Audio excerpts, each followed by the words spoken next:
Bonjour à toutes et bonjour à tous, très chères auditrices et très chers auditeurs, j'espère que vous allez bien et que vous n'avez pas trop froid. Aujourd'hui, on va entamer un nouvel épisode de la playlist des Le saviez-vous? On va parler des étoiles zombies. Alors je ne sais pas si vous connaissiez ce terme et vous allez voir, c'est un sujet assez intéressant et peut-être même, méconnu, je pense, quand on parle en fait, hein, d'étoiles qui reviennent «d'entre les morts» entre guillemets, hein. Et donc vous allez voir, je vous ai préparé un podcast, où il y a quand même pas mal d'informations scientifiques que vous pouvez vérifier, hein. Tout est sur internet, il y a ce n'est pas caché et c'est même plutôt bien expliqué, je trouve. Et c'est pour ça, je me suis dit, je vais vous créer un podcast pour vous expliquer un peu simplement qu'est-ce que c'est et pourquoi ça existe, pourquoi c'est là et qu'est-ce à quoi. Voilà, donc et en plus, après normalement, je vous ai réservé un autre podcast qui va un petit peu faire la continuité de cet épisode-là, sur d'autres formes, d'autres phénomènes, de survie qui pourraient exister, dans notre univers, mais vous allez comprendre tout ça après, dans le prochain épisode, quoi. Et après, je vous ferai aussi, un épisode sur les types de civilisation, type 1, type 2, type 3. Vous allez voir, c'est un petit podcast, mais qui crée un peu un rappel et qui met à jour aussi, des anciens épisodes que je vous avais déjà faits à l'époque. Mais vu qu'on a des nouvelles informations maintenant, eh bien, je les remets à jour. Alors dans cet épisode-là, on va essayer de parler vraiment, de ce qu'est exactement une étoile zombie et on va parler aussi des étoiles Thorne Zidkov, ça s'appelle. Ce sont des géantes rouges qui sont, en gros, possédées par une étoile à neutrons et vous allez voir, c'est assez incroyable et en plus, on va parler aussi des étoiles vampires. Alors c'est une autre forme d'étoile, en fait, hein, qui est morte et qui vole la vie, en fait, d'une autre étoile. Vous allez voir, c'est assez incroyable et on parlera aussi des supernovas récurrentes, donc c'est des étoiles, en fait, qui explosent plusieurs fois et puis on fera une petite conclusion, hein, sur, entre guillemets, «l'immortalité des étoiles et le cycle cosmique». Voilà. Vous allez voir, c'est un très bon sujet. Allez, bon épisode à tous. Alors commençons déjà par imaginer, si vous le pouvez, une étoile massive, brillante intensément, hein, dans l'immensité cosmique, pendant des millions, voire des milliards d'années et donc elle a fusionné, en fait, de l'hydrogène en hélium, donc elle a produit de l'énergie qui la maintient en équilibre et puis son carburant, en fait, s'épuise, et elle va donc s'effondrer sur elle-même et en fait, bah, tout semble fini, vous me direz. Mais que se passe-t-il vraiment si cette étoile refuse de mourir? Alors, dans notre compréhension actuelle de l'évolution stellaire, d'ailleurs je l'explique très souvent dans mes podcasts ou dans mes vidéos, la mort d'une étoile, elle suit généralement un schéma qui est bien défini. Vous avez donc les petites étoiles comme le Soleil qui deviennent des naines blanches, donc c'est des restes stellaires denses qui finissent par refroidir lentement en naines noires. Après vous avez les étoiles massives qui peuvent exploser en supernova et qui laissent derrière elles un trou noir ou une étoile à neutrons, donc des objets parmi les plus denses de l'univers. Et parfois aussi, vous avez certaines étoiles qui ne suivent pas ce schéma et reviennent d'entre les morts. Alors c'est entre guillemets, hein. Donc les astrophysiciens, ils ont découvert plusieurs types d'étoiles, hein, qui semblent défier les lois de la physique et même renaître sous une autre forme. Et donc je vous ai un petit peu dit ça au début de l'introduction. Vous avez les étoiles Thorne-Zidkov, qui est un mélange en fait improbable entre une géante rouge et une étoile à neutrons. Et si vous recherchez sur internet, c'est très facile de trouver. Vous avez aussi les étoiles vampires, donc c'est des naines blanches qui vont voler de la matière à une étoile compagne pour prolonger leur existence.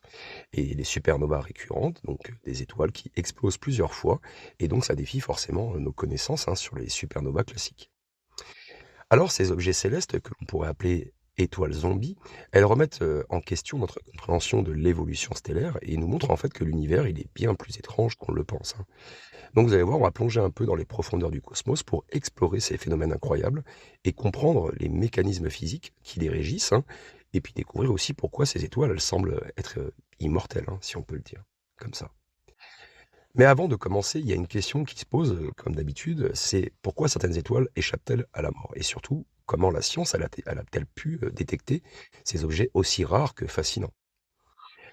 Alors, on va parler déjà des étoiles Thorne. Donc, imaginez une étoile géante rouge, donc c'est un monstre cosmique en fin de vie, dont le cœur, en fait, il abrite un secret inimaginable, hein, donc une étoile à neutrons tapie en son centre, qui consume lentement son hôte de l'intérieur. Et ce n'est pas de la science-fiction, mais c'est bien une réalité qui a été observée dans l'univers. Et donc, on parle bien des étoiles de Thorne-Zidkov. Alors, ces étoiles, elles doivent leur nom aux astrophysiciens Kip Thorne et Anna Zidkov, qui ont proposé leur existence en 1975, donc ça fait déjà un bon moment. Et leur théorie, elle a suggéré qu'un événement extrêmement rare pourrait donner naissance à un type d'étoile hybride unique. Et donc, lorsqu'une étoile massive, elle arrive en fin de vie, elle va gonfler, hein, et devient donc une supergéante rouge, ça je vous apprends rien. Mais si elle possède une étoile compagne, eh bien celle-ci peut s'effondrer en étoile à neutrons après avoir explosé en supernova. Et donc, si l'étoile à neutrons est suffisamment proche, eh bien, elle peut être absorbée par la géante rouge et se retrouver au centre de cette dernière qui forme donc une étoile Thorne-Zitkov. Et franchement, pendant des décennies, ces étoiles, elles sont restées, oui, elles étaient des hypothèses purement théoriques. Je veux dire, c'était juste imaginer, penser. Mais il n'y avait rien de concret. Parce que leur détection directe, elle semblait déjà extrêmement difficile, et puis on n'avait pas les outils adaptés à l'époque. Mais en 2014, il y a des astronomes qui ont trouvé un candidat potentiel. C'est une étoile qu'on peut nommer HV 2112. Et elle est située dans la galaxie voisine, hein, du petit nuage de Magellan, donc à côté de notre galaxie.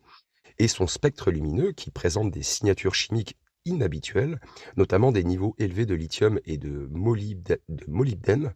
Alors, je vous laisse rechercher ça sur Internet, je suis désolé, c'est un podcast. Et donc, ce qui pourrait donc indiquer la présence d'une étoile à neutrons en son cœur.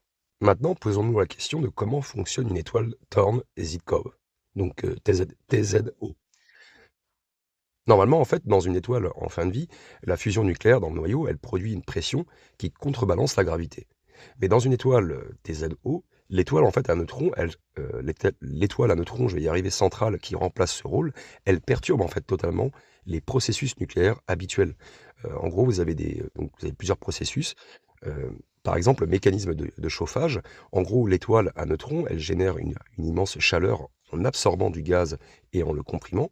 Ensuite, vous avez la fusion modifiée, donc vous avez des réactions nucléaires inhabituelles qui se produisent en raison de la présence d'une force gravitationnelle extrême.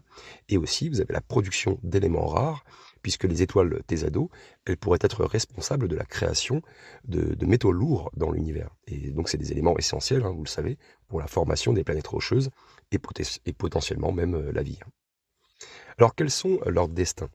Ces étoiles zombies, elles ne vivent pas éternellement. Leur destin, en fait, il dépend de plusieurs facteurs et je vais vous en énumérer quelques-uns. Alors 3 exactement. Si en gros l'étoile à neutrons, elle continue d'absorber de la matière, elle pourrait donc devenir un trou noir en atteignant la limite, hein, de Tolman, Oppenheimer, Volkov. Ensuite, si la géante rouge perd trop de masse, elle finira par s'effondrer en supernova et donc ça va libérer à nouveau, en fait, l'étoile à neutrons dans l'espace. Et après, vous avez aussi un équilibre instable. En gros, si certaines simulations suggèrent qu'elle pourrait rester sous cette forme, hein, pendant des centaines de milliers d'années, eh bien, c'est un instant à l'échelle cosmique. Alors maintenant, me diriez-vous, pourquoi sont-elles importantes pour l'astrophysique? Ces fameuses étoiles Thorne-Zitkov, en fait, elles sont bien plus qu'une curiosité cosmique, en fait, hein. Elles remettent en fait un petit peu en question notre compréhension des dernières étapes de la vie des étoiles et pourraient même expliquer comment certains éléments rares se forment dans l'univers. Leur existence, en fait, elle suggère également que les interactions entre étoiles binaires sont bien plus complexes que ce qu'on pouvait le penser. Et en plus, ces astres rares et exotiques, ils montrent que la mort des étoiles n'est pas toujours définitive, en fait, hein.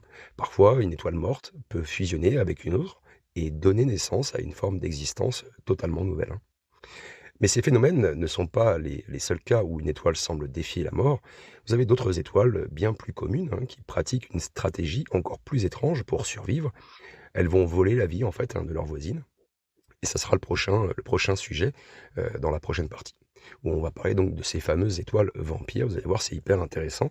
Ces étoiles en fait qui aspirent, hein, de la matière de leur compagne pour prolonger leur existence. Alors ces étoiles vampires, comme on pourrait le dire, hein, il faut imaginer en fait en gros une étoile qui est mourante, donc en gros une naine blanche par exemple, au bord de l'extinction. Et plutôt que d'accepter son sort, en fait, elle va commencer à siphonner, hein, si vous préférez, la matière d'une étoile compagne, donc si elle en a une, par chance, et qui va donc prolonger ainsi son existence, jusqu'à exploser violemment. Et vous allez voir, ça fait beaucoup de choses, ça crée beaucoup de choses. Alors dans un système stellaire binaire, par exemple, donc vous avez donc 2 étoiles qui gravitent autour, l'une autour de l'autre. Et bien lorsque 2 étoiles tournent l'une autour de l'autre, je vais y arriver, vous avez en gros des transferts de matière qui peuvent se produire et si l'une des étoiles, elle devient une naine blanche, eh bien, elle peut commencer en fait à aspirer du gaz à partir de sa compagne plus massive et donc va gagner ainsi en masse et en énergie. Et donc l'étoile vampire, elle est généralement, c'est généralement une naine blanche en fait, hein, vous avez compris. C'est le résidu donc d'une ancienne étoile en fait, hein, qui a vraiment, épuisé tout son carburant.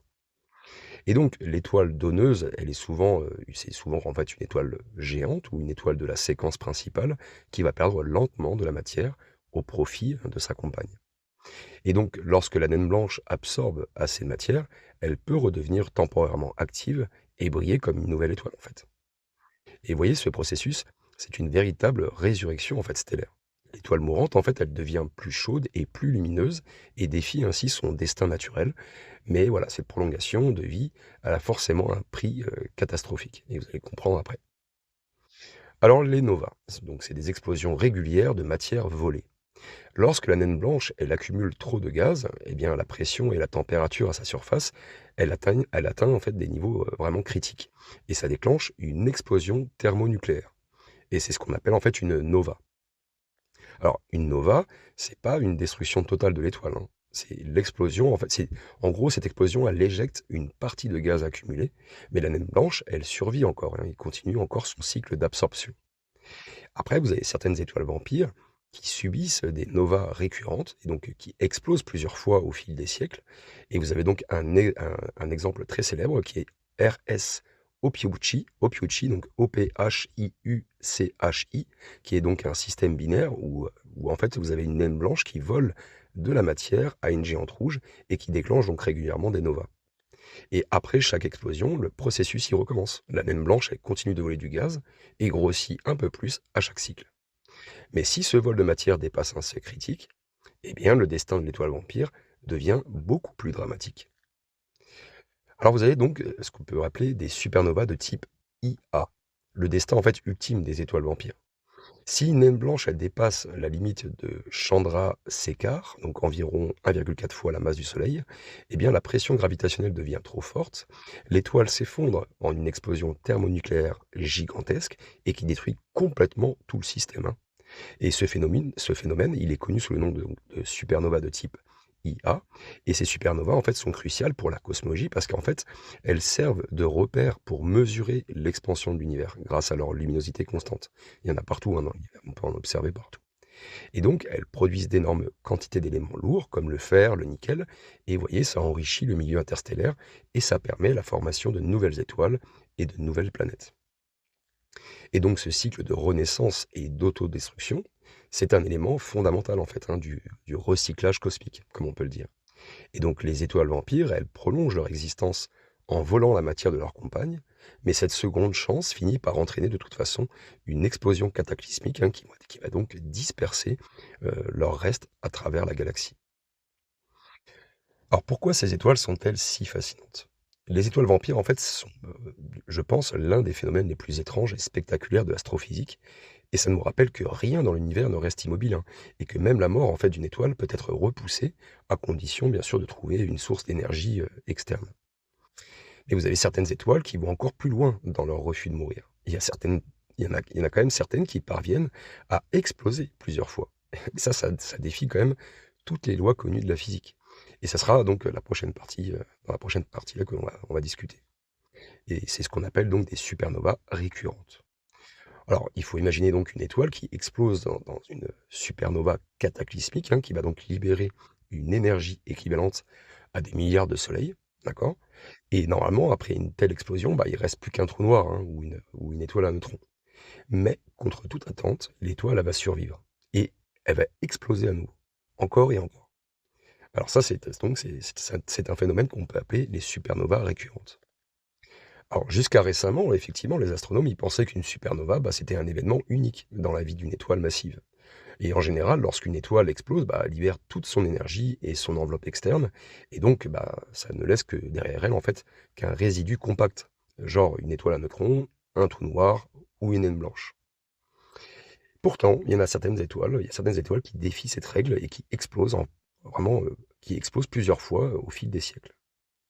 Alors, le premier cas qui a été documenté, donc c'est une supernova récurrente qu'on peut appeler donc IPTF1 14HLS. Voilà, c'est un mot un peu, enfin, vous connaissez de toute façon, hein. C'est une étoile donc qui est située à environ 500 millions d'années-lumière de nous, dans la galaxie SDSS J14-1839. Cette particularité de cette étoile, c'est qu'en gros, elle explose en fait depuis 1954, selon les archives astronomiques, et elle continue encore d'émettre des signes d'explosion partielle. Donc vous voyez, c'est quand même incroyable. Alors en plus, je ne sais pas si vous vous rendez compte, mais 500 millions d'années-lumière, c'est quand même énorme, hein. Alors vous allez me demander peut-être pourquoi elles explosent plusieurs fois.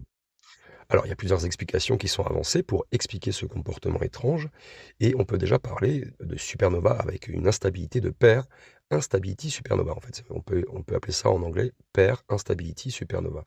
En gros, c'est un type de supernova qui se produit dans des étoiles extrêmement massives qui ont généralement une masse de 100 fois celle du Soleil. Et lorsqu'une étoile, en fait, elle atteint des températures extrêmes, des milliards de degrés, hein, eh bien, les photons gamma qui sont créés dans son cœur sont si énergétiques qu'ils vont commencer en fait à se transformer en paires d'électrons-positrons. Et donc cette réaction qui diminue donc la pression interne, elle provoque une contraction soudaine suivie d'une explosion partielle. Et donc l'étoile survit mais recommence ce cycle plusieurs fois avant de finalement exploser complètement. Ensuite, vous avez les éruptions massives, donc les supernovas à éruption massive. Il y a certaines étoiles massives, en particulier, celles qu'on peut appeler les étoiles de Wolf-Rayet, qui perdent en fait progressivement leur enveloppe extérieure, sous forme de vent stellaire violent. Et donc, lorsqu'elles entrent en phase pré-supernova, ça j'avais déjà fait un épisode là-dessus, elles subissent en fait des explosions partielles qui vont libérer périodiquement de la matière avant l'explosion finale. Et donc ces mini-supernovas, elles sont observables sous forme de grands sursauts lumineux qui sont déjà détectés par nos télescopes. Et puis pour finir, vous avez donc les étoiles à noyau instable, et il est possible qu'il y ait effectivement certaines étoiles qui en fait possèdent un noyau extrêmement instable, qui vont alterner qui va alterner entre effondrement gravitationnel et réactions thermonucléaires successives. Vous voyez? Et ça leur permet en fait de survivre à une explosion initiale et de continuer en fait à survivre et à subir pardon, plusieurs phases de supernova. Voilà. Alors quel est l'impact de ces explosions sur l'univers? Parce que ça aussi c'est important. En gros, ces supernovas récurrentes, elles sont extrêmement importantes, hein, pour notre compréhension de l'évolution des galaxies et de la distribution de ces fameux éléments qui composent notre univers. Et donc elles vont libérer d'énormes quantités de carbone, d'oxygène, de fer et de nickel. Donc ça, c'est les éléments fondamentaux, hein, pour la formation des planètes et potentiellement de la vie. Elles vont enrichir en plus l'espace interstellaire et donc elles vont participer à la création de nouvelles générations d'étoiles. Et il y a certaines de ces explosions qui pourraient aussi être responsables de la production de trous noirs intermédiaires, qui restent encore un mystère dans la cosmologie actuelle, hein. Je vous l'ai répété très souvent, les trous noirs intermédiaires sont quand même, ce sont des trous noirs qu'on ne comprend pas encore totalement. On est vraiment un peu dans le flou. Alors pourquoi ces étoiles défient-elles notre compréhension? Les supernovas les récurrentes, en fait, elles remettent en cause donc notre compréhension des derniers stades de l'évolution stellaire. Et pendant des décennies, en fait, les astronomes, ils pensaient, comme je vous l'ai dit en début d'épisode, que les supernovas avaient marqué la fin absolue d'une étoile. Mais bah, voilà, avec les observations récentes, eh ben, on a montré que certaines étoiles refusent de disparaître définitivement, et donc ça multiplie les explosions avant leur destruction finale. Donc ce phénomène, il nous rappelle à chaque instant en fait que l'univers il est rempli de surprises et que même les phénomènes les plus violents ne sont pas toujours aussi définitifs qu'on le pense. Il y a certaines étoiles zombies qui continuent donc de hanter le cosmos bien après leur supposée disparition. Mais qu'est-ce que cela nous apprend sur la nature de la mort stellaire et du cycle cosmique? La réponse, dans notre conclusion, entre guillemets, c'est que nous allons explorer en gros, on va explorer un petit peu, si vous préférez, l'immortalité, des étoiles et le rôle de ces phénomènes dans le cycle de l'univers. Alors j'y vais avec des pincettes, hein, bien sûr, hein. Alors, les étoiles, donc, sont les architectes de l'univers, ça vous le savez, elles forgent les éléments, elles illuminent les galaxies, elles rythment la dynamique cosmique, mais pourtant il y en a certaines qui refusent de disparaître comme prévu. Donc les étoiles zombies que nous avons explorées dans cet épisode, donc Thorne-Zidkov, les vampires, les supernovas récurrentes, elles remettent en question notre compréhension de la vie et de la mort des étoiles. Alors qu'est-ce que ça nous apprend réellement sur l'univers et son cycle perpétuel? Tout d'abord, dans l'espace, rien ne se perd, tout se transforme. Une étoile qui meurt ne disparaît jamais vraiment. Elle devient en fait autre chose. Un trou noir, une étoile à neutrons, une supernova, et qui va donc disperser ses restes dans la galaxie. Les étoiles Thorne-Zidkov, elles montrent que certaines étoiles fusionnent pour créer de nouvelles structures cosmiques, et donc ça défie notre classification traditionnelle. Les étoiles vampires, elles prolongent leur existence en aspirant la matière de leurs voisines, et qui donc modifient leur évolution de manière imprévisible. Vous avez les supernovas récurrentes qui explosent à plusieurs reprises et nous prouvent que la fin d'une étoile peut être bien plus complexe que ce qu'on l'a pensé. Et donc ces phénomènes suggèrent que l'univers est régulé par un cycle de mort et de renaissance, où même les événements en fait les plus cataclysmiques ne sont pas toujours définitifs. Ces étoiles zombies ne sont pas de simples curiosités astronomiques, elles jouent un rôle fondamental dans l'évolution des galaxies et dans la création de littéralement tout ce qui nous entoure en fait. Donc la fabrication des éléments, sans supernova et d'étoiles massives en fait, il n'y aurait pas de carbone, pas d'oxygène, ni de fer. Donc aucun élément essentiel à la formation des planètes et de la vie. La régulation de la formation stellaire, les explosions stellaires et le transfert de matière, bien sûr, ils influencent la création de nouvelles étoiles et modifient donc leur environnement galactique. Et aussi l'enrichissement du cosmos, parce que chaque étoile qui meurt, elle répand dans l'espace les matériaux nécessaires pour former d'autres étoiles, d'autres planètes, et même des systèmes solaires. Donc, en d'autres termes, sans ces étoiles zombies, on n'existerait probablement pas. On est certainement fait de restes d'anciennes étoiles qui ont vécu et explosé il y a des milliards d'années. J'espère que vous comprenez un peu là où je voulais en venir. Et donc finalement, ces phénomènes cosmiques, ils nous rappellent que l'univers, donc lui aussi, semble immortel, hein, comme les étoiles zombies. Il pourrait bien être pris en fait dans un cycle infini de mort et de renaissance. Et si les étoiles peuvent survivre au-delà de leur propre destruction, qu'en est-il de l'univers lui-même? Si les supernovas récurrentes explosent plusieurs fois, eh bien notre propre cosmos pourrait-il vivre plusieurs Big Bang? Voyez? Et donc la science nous montre que rien en fait ne disparaît jamais complètement en fait. Chaque atome qui compose notre corps a un jour été forgé dans le cœur d'une étoile. Et quand on va disparaître, eh ben ces mêmes atomes seront recyclés dans de nouvelles formes d'existence. Et donc les étoiles zombies ne sont pas seulement des objets célestes exotiques, elles sont la preuve que l'univers est un gigantesque organisme en perpétuelle transformation, où la fin de quelque chose n'est jamais qu'un nouveau commencement.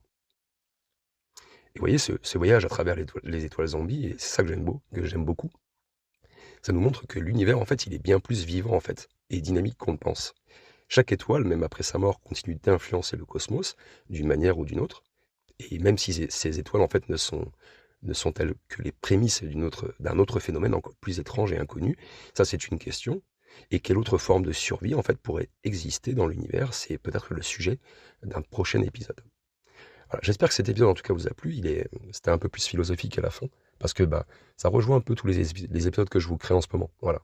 Est-ce qu'on fait partie de peut-être d'une entité cosmique comme un organisme à part entière? Peut-être. Bref, on ne sait pas. Si vous avez des commentaires, des observations, même des idées, n'hésitez pas à échanger dans les commentaires. Je me ferai un plaisir de vous répondre. Et puis voilà, on pourra continuer sur cet épisode. Si ça vous plaît, je peux continuer à développer un peu plus le sujet. Prenez tous soin de vous et couvrez-vous bien, il fait très froid en ce moment, et à très bientôt pour un prochain épisode. Ciao ciao!